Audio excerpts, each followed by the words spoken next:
GloryDaze. The best of Morning Glory with PJ and Jim on Radio Nova. With InsureMyVan.ie, the van insurance specialists. See how much you can save at InsureMyVan.ie. Right, here we go. We have to get this done, right? Suffering Jesus. We have to get this done before... What do we have to get done? Before we're locked in. The podcast. Oh, yeah, sorry, yeah. GloryDaze, that's oh, what you're we're recording? doing now. Yes. I knew you were up to no good. He's wearing a wire, ladies and gentlemen. Bastard. I knew he'd sell me out eventually. One of these days. But yeah, so, because Dara's coming. Oh, yes, yeah. Storm Dara's coming, and he's orange. Apparently he's orange. He's turning red. I just looked on Carlo Weather literally the second you pressed the record button there to send me to the guards. And it's now what was all orange Ireland there only 20 minutes ago. Now the west has turned into a red weather warning. Oh, look, Dara's getting angrier and angrier. It's actually getting worse and worse than predicted as hour to hour at the moment. So wow. We have a bastard of a storm. A big bastard of someone who'd sell you out to the cops sort of a storm coming. So we need to get this done because obviously the most important thing is to make sure that you're on a plane over the Irish Sea when the storm hits. Yeah, the timing. That's the thing that we're trying to achieve. Obviously, PJ heading off to Torquay this weekend. And, apparently it's really bad over there. It's supposed to be really bad there as well. Hopefully, just, as you're in the air, that'll be when, This is the thing. Ladies and gentlemen, I'm afraid we've lost all of our systems. I tell you something. There's an awful synergy. Poor Jim can't win, right? Because I tell you what, if Jim's birthday was this week instead of last week, this would be the birthday miracle he would have wanted so much. That on his birthday weekend, he wouldn't have to leave the house. He could go or he wouldn't have to leave his hotel he stayed in. He would have got his beautiful meal and everything and all of that sorted and paid for by his missus. And at the same time, no, my holiday was fucking ruined by a terrible storm and a shite hotel. What? And he'd have absolutely loved it. Storm Dara is becoming the perfect storm. It is, isn't it? It is hit at a time when you're supposed to be travelling. And travelling to, and with all due respect, in case anybody in Torquay is listening, what we've been told is an absolute shithole. Yeah, now we don't say, these aren't our words, so calm down, right? But I was looking forward to the place. I booked it. It's a day with my mates from the bike club. We're all heading over to meet another club. It's going to be great fun, all that. That's the plan, the whole lot. And then the storm hits. And then I said in here, there's an English guy who works with us, John, that we're very fond of. And he's normally quite positive in his outlook. And he goes, Torquay-dos, you're going to Torquay-dos. And I was like, yeah. And then one of the women that works here heard us and goes, Torquay. Like she literally turned into Basil Fawlty. Like her reaction was like somebody who had PTSD, right? And they'd suffered a massive flashback. And it was one of them. It was one of them kind of moments. Like she was reliving a horror in her past life. It was, and she goes, oh my God, me and my friend, we were supposed to go to Newquay for a summer, but we went to the wrong place. She never explained that. She left that hanging. Yeah, they're literally about 100 miles apart. Yeah, they're over 100 kilometres apart, 70 odd miles, whatever. And she goes, Torquay, oh my God. And we ended up there for the whole summer. She goes, it's full of convalescents and benches for the dead. And there's nothing happening. Nothing goes on there. And she goes, it's the wrong time of year you're going. And then I was telling Jim about the hotel and how it's like, they advertise themselves as having a great view of a McDonald's. And we saw there's an online review that calls it absolutely disgusting. It's just magnificent. It's like every possible bad strand has come together in this beautiful ribbon of misery. Yeah. That PJ is heading into. But the trouble now is you may not get off the ground. Might not get off the ground because the storm is about to lash it out. Another thing you'll be delighted to hear, Jim, is they've started robbing motorcycles from the airport. So my only way of getting to the airport tomorrow is to cycle a bike in the storm. Cool. Cycle in my cargo bike. And of course, it's not like it's a lean, mean racing machine. No. Bike. It's literally a giant Hovis bike. It's the Birkenstock basket bike. It's like I don't know what you'd call it really. It's a kind of it's a transportation device for God knows what, really. Meant to be for children. For people who should be on who live on disability scooters in Torquay and that's what I'm are saying. awaiting their bench. It actually looks like a sort of a rickshaw the wrong way round or something, doesn't it? Yeah. I mean, this really does. The fact that Faulty Towers is the actual setting, or Torquay is the actual setting for Faulty Towers, couldn't be more appropriate for what's happening and this weekend. And the hotel that BJ is going to makes Faulty Towers look like the Intercontinental. It makes it look like it's the most luxurious hotel you've ever seen, because compared to this, Faulty Towers is just... Yeah, man walking around saying it's disgusting, it's full of hair, that there's a smell of soft rubber off it. He says, there's a smell of soft rubber off this hotel. And that he says brilliant. There's a partial view of a hill is one of the best things you can find. He had to nearly fall out the window to get the partial view of the hill. And the little shite says it's a great place to stay in for the elderly, which is me. This is me. You know, for the older customer, I think he refers to, isn't it? Yes, absolutely, just perfect. I know. I changed my mind. Monday. Yeah, sorry. I know you can't. Yeah. I can't wait till you come back. Yeah. Because I mean, there's a great joy once you're over the trauma. There's a great joy looking back on what have been horrific experiences like that. Just mean you must have stayed in bad ones before, you know, places you go. I remember a mate telling me that he was staying in the hotel once and he went down the next morning at breakfast time, you know, to the thing, and he just said, sorry, you wouldn't just you couldn't get us a rope, would you? He said, it's just I need to moor the bed because it keeps drifting away on the damp. Yeah. See, this is it, isn't it? Yeah. Could you go up and throw the polar bear in my room of fish? It's so cold. Yeah. Like, you know what I mean? You can look back on them. I know, and it's funny when you're not the one staying in it. Like, a friend of mine was an actual night porter in a very terrible Dublin hotel. Oh, right. Like, such a night porter, terrible hotel that once he got a call saying, the American called him and says, excuse me, there's hairs on my soap. And he was like, well, take the fucking things off then. It was like, right, yeah. Okay. So what? Not high end, you know. I'd say they were just five-star. disgusted. They stayed there, you know. And they called to say they couldn't shut the window. And in one of his responses, he says one night in the middle of the night was, "Don't make me come up there." It's like, wow. Yeah, okay. You'll be in trouble with him, you know. Ooh. Don't make me come up. I've had a bad night now.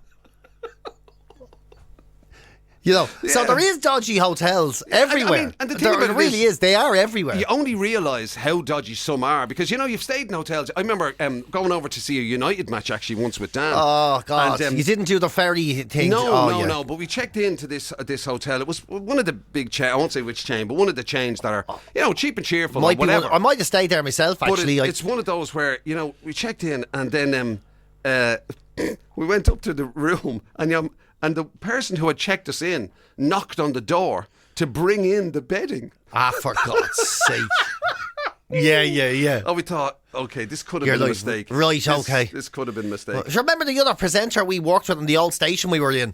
And he checked into a hotel and he went in to go to bed and there was a man asleep in his bed. And he was there, what?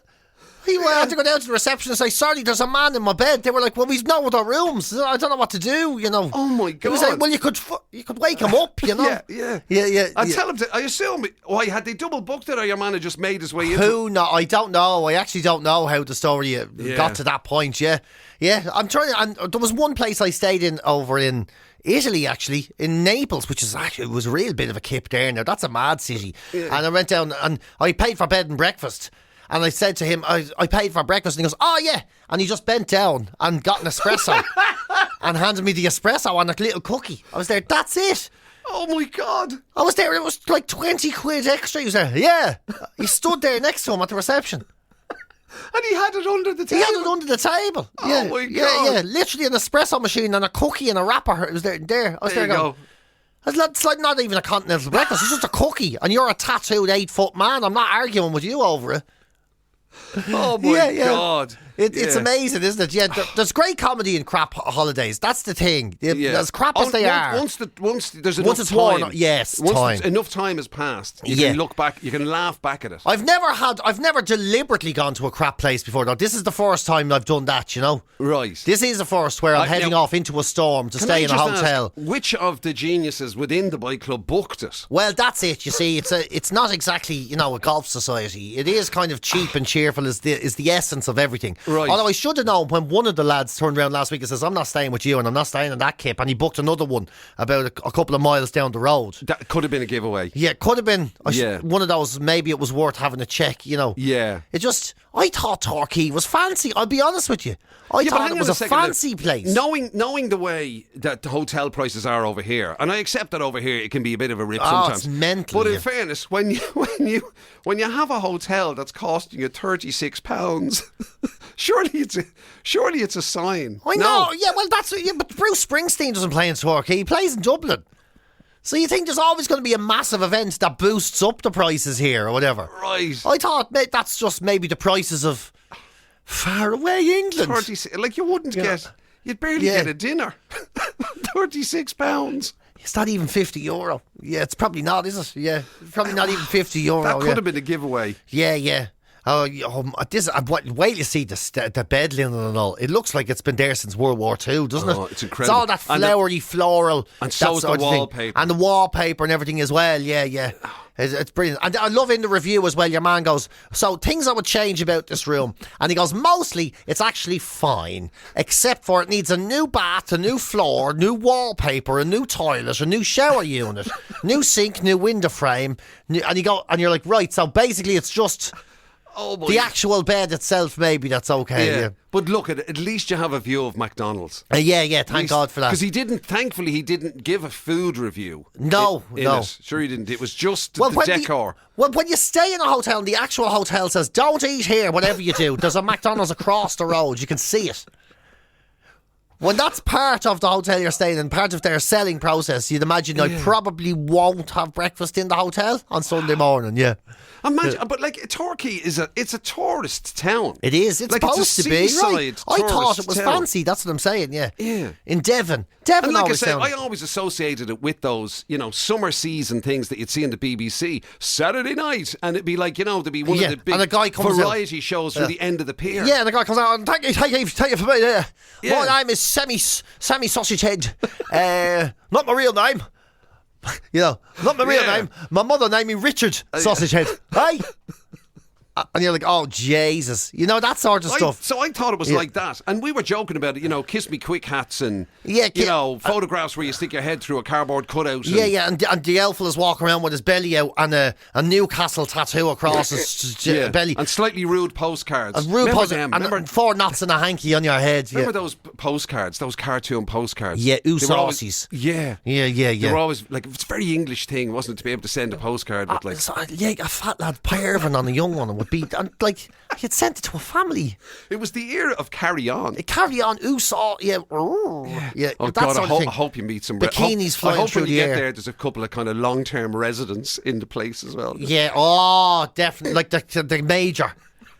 Yeah. From Faulty Towers. Yeah, your man who's he checked in and because his house needed renovation. Yeah. In 1989, and he's just realised it's easier to stay where he is. Yeah. Or some blue rinser who's like a Dick Emery character who takes a shine to you. Yeah, that'd be it.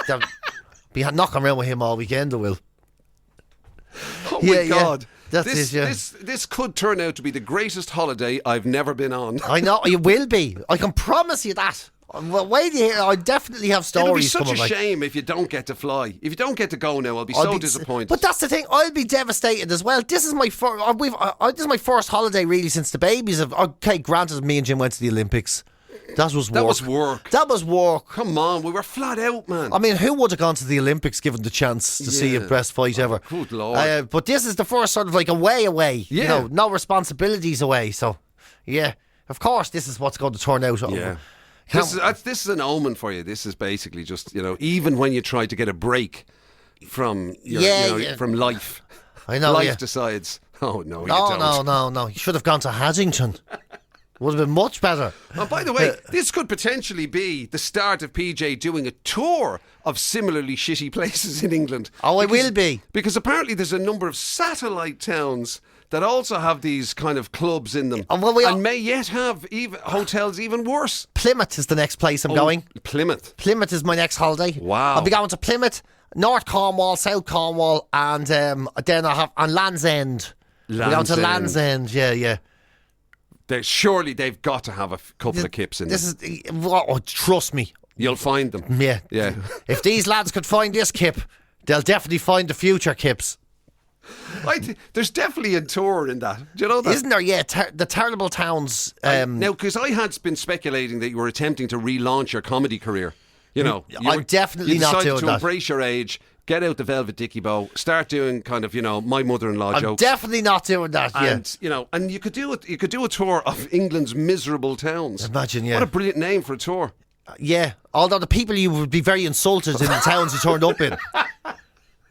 It would, It's kind of you'd like- have to have a fake name of the tour. You'd be bringing joy to the kind of, Imagine, my name's PJ, I'm from Ireland. Just wanted to see a shit town so I could tell everyone about it at home. Yeah. I don't know, I think I they'd don't think embrace it it. lasts very long, is all I'm saying, in They England. might I don't think embrace so. it, that's all I'm saying. Anyway, listen, enjoy it. Thank you. So sincere, you bastard. You. So sincere. Thank you so much. I hope you had a great birthday last week. He did have a great birthday last week. This has made it. I take it all back. It wouldn't be perfect if this was his birthday. The fact that his birthday was last week and it was a beautiful weekend compared to this weekend where it's an actual appalling weekend. And you're a man with no expectation this weekend. None. Yeah, and then this is actually the perfect storm for you. Yeah. Ladies and gentlemen, the perfect storm. And just in case that you do take off and, you are over the Irish Sea in a red warning or whatever. Yeah. Is there any last words or anything you want to... Is there anything you want to say to the Nova Nation maybe? Just in case these may yet be your final... I just wanted to be remembered that the last public thing I ever say was I hate Jim McCabe. Glory Days. The best of Morning Glory with PJ and Jim. With Get low prices and save on your car insurance today at This is a classic here from Dermot, right? This sums up this show, right? Dermot had text in, and this is his text, right? It's a programme for lovely young ones, and then a whole load of laughing emojis. This is a reference to something that was said earlier on. PJ is nuts, right? So laugh. Oh, PJ's hilarious there, saying it's a programme for lovely young ones. Yeah. Great joke I cracked there. Oh, actually. yeah. Thing is, I just repeated Jim who said it 2 seconds earlier. But You that's know, that's the way it is. PJ's fans, it's just adulation. They don't see anybody else. They don't even know I'm here. Long may it last. Thank you very much. It's like that. If anybody remembers that kids show years ago, Sabrina the Teenage Witch, and within that there used to be a thing where you could walk to a cupboard or something or a press, open the door, and people would just tell you how fantastic you were. Yeah, they're cheering and clapping and everything. That's basically what you live with your fans. They don't even hear if anything funny happens on the show. Oh, that was Peaches hilarious, isn't it? Thank God, yeah. You didn't say that. I have to say, it's the best way of doing things, isn't it? But it seems to be a celebrity trend. I see Shirley MacLaine is trying to do the same thing. Shirley MacLaine is... She just wants somebody to tell her she's great all the time. She's looking for a new personal assistant, right? And the personal assistant should be able to fulfill... This is in the job description. Yeah. Able to fulfill every specific requirement needed, including one in particular, which means to have a cocktail with her every evening, right? Now, she's 90 years old. You have to make a cocktail for her, for yourself, and you sit down with her and you discuss how great her movies and her career has been up until this point, right? And you talk to her about your favourite great bits she is. and what your favourite, what you think the highlights were, and what you've seen that week, and how much you enjoyed it. Wow. Yeah, so you'll be able to sit there and you'll be able to say, Shirley Japers, you were brilliant in that. Do you know something? Whatever. And do you remember the part where you walked in and you said, my, Harold, what a joy. And he couldn't believe it. And she goes, yes, I do. It was brilliant, wasn't it? And you go, you don't even get me started. Yeah. And when you're in the cowboy movie, I don't know if she was ever in a cowboy movie. And you Doesn't matter. Yeah. What was her famous? She did have there's a really big movie for Shirley MacLaine, isn't there? Yeah. It's a sort of a showgirl thing or something, isn't there? Yeah, and that is, yeah. Some sort of and thing. the legs on you, Shirley, my God, they went up to your ears. And when the way you moved, sure, nobody's ever danced like that since you did it, you know. So this is, and this is all part of the job. This is what's going to become, among your type, among your people, your tribe of celebrities. This is what's going to happen give now, over. is it? You're going to be hiring people to tell you how great you are all the time. You don't need it. You get that every day. People telling you how fantastic you are and you're great. Oh, you're great. So funny and everything. Great and everything you do. Literally, I get... Do you know what I get shouted at? Here! What's the Nova noise, yeah? But that's what you get down the road. Yeah, tell me what it is, or if you don't tell me what it is, I'll smack your head into the wall. Thank you very much. Thanks Yeah. All these things. It's quite, I mean, it's, to be fair, it's quite a thing for her to put out there, isn't it? To actively say, look, I basically want to hire somebody who is going to sit with me and tell me how great I was. At 5 o'clock. You have to do it at 5 o'clock. So you do your day's work. Yeah. And then you make the cocktail. And you've been looking after her, getting her things and all. And then at 5 o'clock you sit down and it's like, it's right. time for my adulation. Last night when you went to sleep, I saw the trilogy of dance that you did. I was watching some audition tapes that you had. Yeah. I mean, who wouldn't enjoy it? I mean, don't tell me, Jim McCabe, you wouldn't love if you went home every day and you got there and it was a long day for you, say you're home at like 12:30, right? And you're... overtime, okay. And you're sitting there and...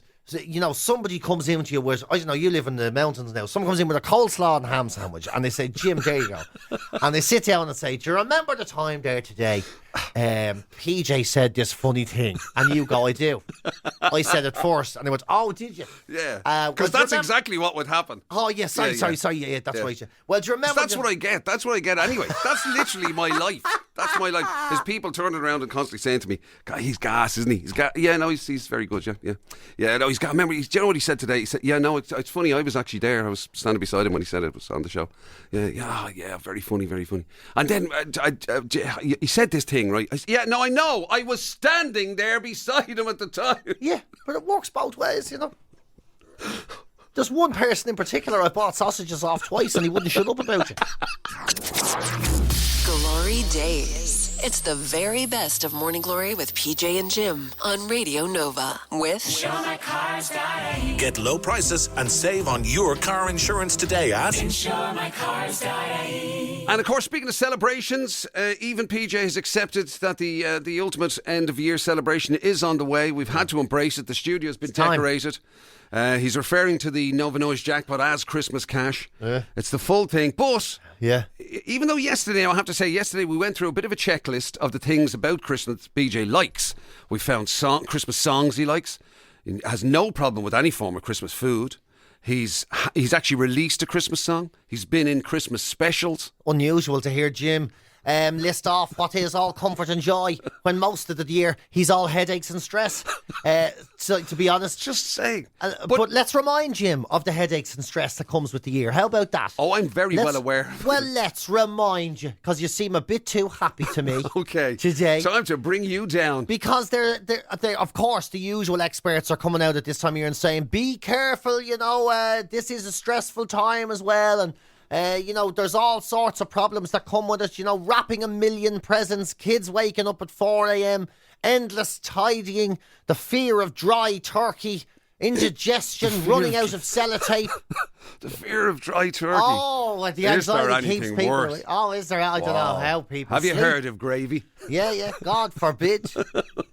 And all these things are actually on the list, but there's a few that stand out for me as being particularly more stressful than others, I have to be honest. Right. It gets to me really over, there's two things I cannot stand. And bear in mind that we have to be off air at 10 o'clock, so I mean, if we're going to go into a list of the things you don't like about Christmas, it could be a while. I've picked a highlights reel, don't worry. Okay. I've picked two.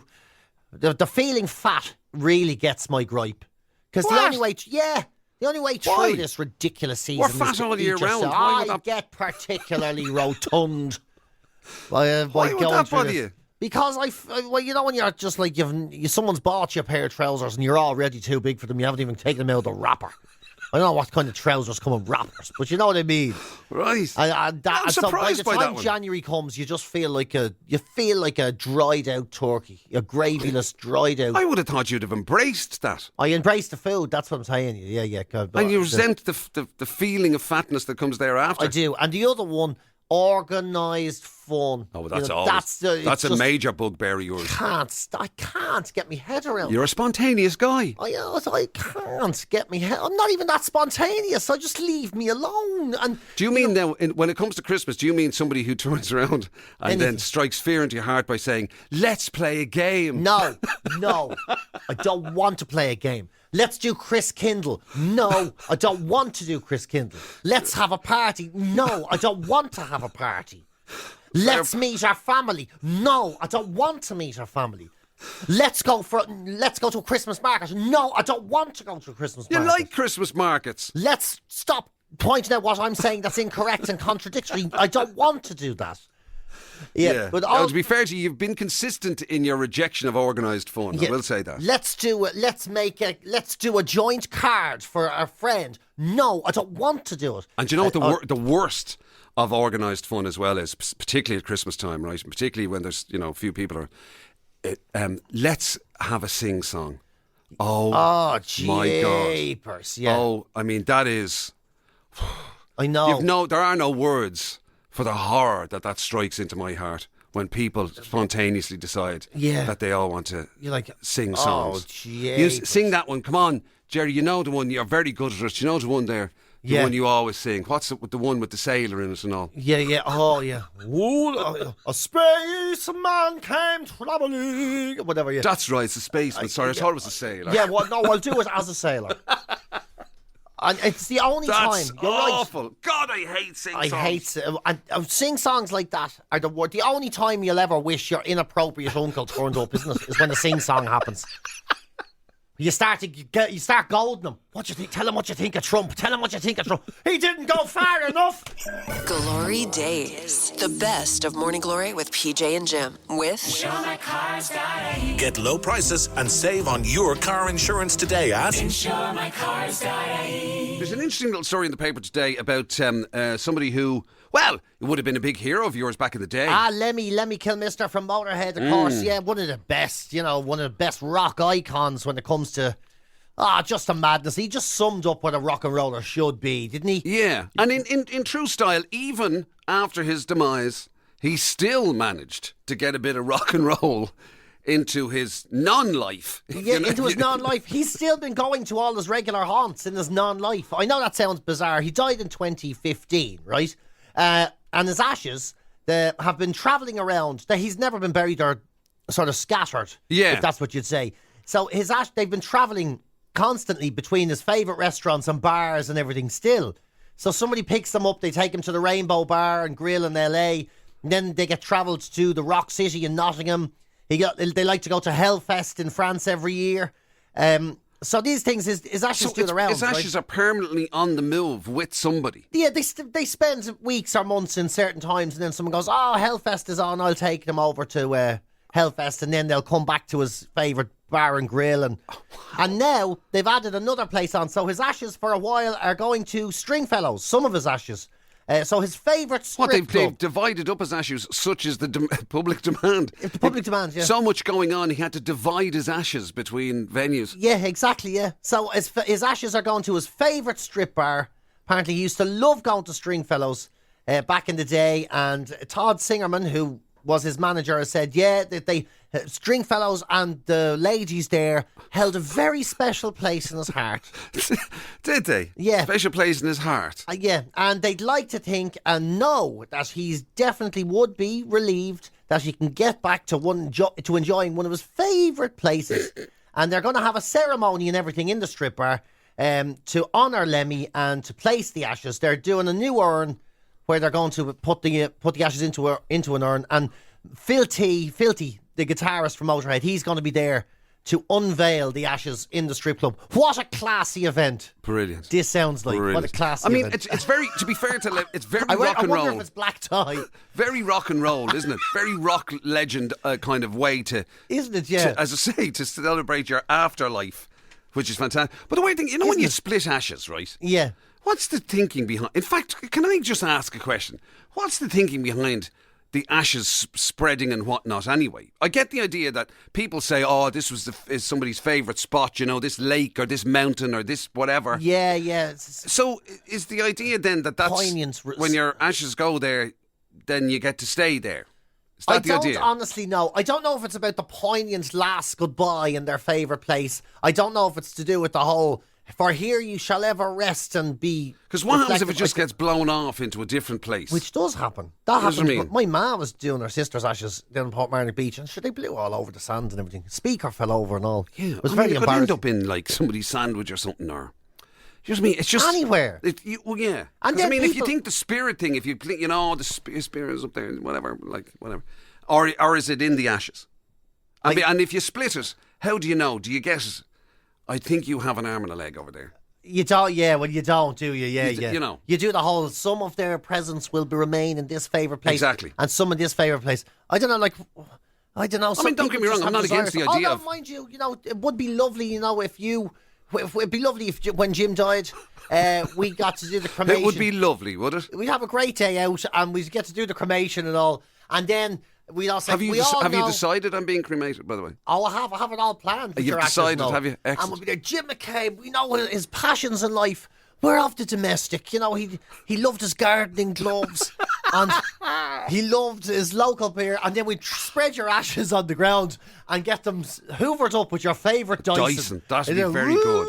Yeah. My ashes could be stored in the little plastic bit at the top of a Dyson. And we'd be there, if he only knew it would be the XJ900 that was to hoover him up on his final day. He would have been thrilled. Well, at least thrilled. it's a start. At least I'd get a mention compared to kind of most ways you talk about me. I'd be lucky if I get a mention at my own funeral. I'll be just listed as PJ Gallagher's friend or close associate of PJ Gallagher. It's actually terrible, isn't it? You know the way every time you open your mouth, you have to sell something and all that, because you're like on Radio Man, you're like, we're doing this, we're doing... It'd be amazing if on your funeral, I got to hoover you up and then say, my friend is dead. But this Hoover's model is available if you call now. Use promo code PJ. Jim's gone. It's terrible. I shouldn't be laughing at things like this. God! Have you decided how you're going? Like do you fancy being a tree or anything? Yeah, do you know you can do that? You can turn yourself into a tree. They can wrap you in a blanket or something and feed you to a tree. I don't know. There's something you can do. You can end up as a tree. Oh yeah. Like there's stuff. Yeah, you wear the tree, and then you're technically still alive because the tree is alive and all of that. Yeah. No, but I would just want to make things. I'm actually going to put it in my will this week. To make it as difficult as possible. If God forbid anything happens to me, I want Jim to scatter my ashes in the middle of crocodile-infested waters in Florida, barefoot, on his own. On a raft. It would mean an awful lot to me. Funny you should say that, actually, because I fancied the idea of doing the full Viking thing. I like the idea of them having to, build a big wooden kind of plinth raft thing, float it out somewhere, and have a guy send a flaming arrow. Yeah. To set the funeral pyre off. Yeah. I like the sound of that. See, that sounds lovely. It does. But hell of a thing to leave for those who come after you to sort out for you. I know, because what would really happen is it wouldn't be that with health and safety and you'd end up, we'd just be on the Viking Adventure Splash Tour shooting rubber arrows into the IFSC. GloryDaze. It's the very best of Morning Glory with PJ and Jim on Radio Nova with Get low prices and save on your car insurance today at InsureMyCars.ie. Something you'll probably be aware of, because it's been going. It's just the way things are and have been for years, right? Is that when people predict the future, right? This goes right back to anybody who's old enough to remember a show called Tomorrow's World. Way back in the day. I loved that show when we were kids. And it's been the same basically all the time. When people make predictions about the future and what things will be like in the future, let's face it, we've had the whole flying cars thing since... that's since the 70s they've been telling us we'll have flying cars. Look, and the skateboard from Back to the Future, for God's sake, 1984, and we're not even close to it. Self-lacing. Mind you, there was a pair of those self-lacing runners, was there? I know, but let's be honest, we've had Velcro runners for a long time, so... But there was always, basically, the predictions were always seemed to be, we were supposed to be living on Mars or something by now, or living on the moon, or whatever. You hear this. This is the latest take, right? A man who's described as one of the world's top biologists, which when you hear the story, you'll realise he probably isn't, called Tim Carlson, has said that in the event of World War III, humans could change and evolve rapidly and so differently we wouldn't even recognise ourselves anymore. Could even grow wings and all. He's saying we could be like the X-Men. We could grow shorter. Doesn't even make sense. I don't even know how they said it. But we could grow shorter than we are now and be much more robust and have hyper intelligence and superpowers. We could literally develop superpowers in order to survive in what could be a post-apocalyptic new world after World War III and whatever that would look like. He doesn't even say how it might start or anything. He doesn't know who'd start the war, but he knows we'd have gills for being under the sea and wings and for super flying muscles and all this. Short for, I don't know, low centre of gravity or missing bullets or so. I don't know, whatever, the advantage of growing shorter. Yeah. And like it's bizarre, right? And all these things as if that's superpowers. And the thing is, we haven't. Evolution takes a long time, doesn't it? Right, a long time. We have a whole range of superpowers we need to get long before Jim McCabe sprouts wings, or I'm suddenly got. gills some of us are still evolving. Yeah, I mean, look at that. Jim's only put on a short the last while. He's living outdoors and all. I just thought I'd give you the opportunity to have the go before, I knew it was eventually coming anyway. Yeah, but there you go. Like, we haven't even adapted to the world we're in. Never mind a future world. Like, if we were to get superpowers now for the world we're in, they wouldn't be flying in gills. It'd be like the power to remember where you left the tenner change you got last week. Wouldn't it be like that? Remember you used to have this thing, you said that if you could be granted a superpower or whatever. There used to be, most people go for flying, some people go for X-ray vision, whatever. You went for a third elbow. I'd love an extra elbow between my wrists and the elder elbow, so I could get around corners to get to awkward light switches, or down behind radiators. When I'm always dropping the remote control behind the radiator and the couch, and I'd love an extra elbow to slip in under there. Yeah. And that's what I'd want. Exactly, they're the kind of things. Yeah, or maybe an eye on the end of your finger, so that when you're rooting for something under a that's a great thing, idea. you know what I mean? You can't really see. You can just stick your hand up into the shelf and have a look. It's not in there. Or in your case, obviously eyes in the back of your head now with the kids is going to be, that's actually a genuine one. A swivel top head. A swivel top head would be really handy. Honestly, this is the type of stuff. Yeah. A swivel top head or... and that's just to survive modern life. That's not even in the event of the apocalyptic afterlife. I haven't even developed the superpower of being able to come up with a clever comeback after Jim McCabe slags me. And I've been exposed to that for a very long time. Which proves your point, to be fair to you. Evolution is a slow process. It's a slow process. The ability to just jump into a pair of pants instead of having to pull them up and everything, that would be an emergency.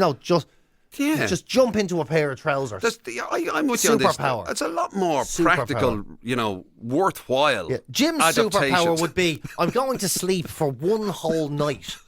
And he'd close his eyes at 9 and wake up when he needed to. Yeah, that would be a superpower. That would be a superpower. I'd say I'm not alone in that regard. I think most of the world. Yeah. So when you're given the option, Jim, would you like wings, gills, or a snooze, or the ability to have a good snooze? I'll take the snooze and a cheese sandwich if it's going. You've been listening to Glory Days, the best of Radio Nova's Morning Glory with PJ and Jim. Catch the show live weekdays 6 to 10 on FM, online at nova.ie, or on the Nova app. With insuremycars.ie. Get low prices and save on your car insurance today at insuremycars.ie.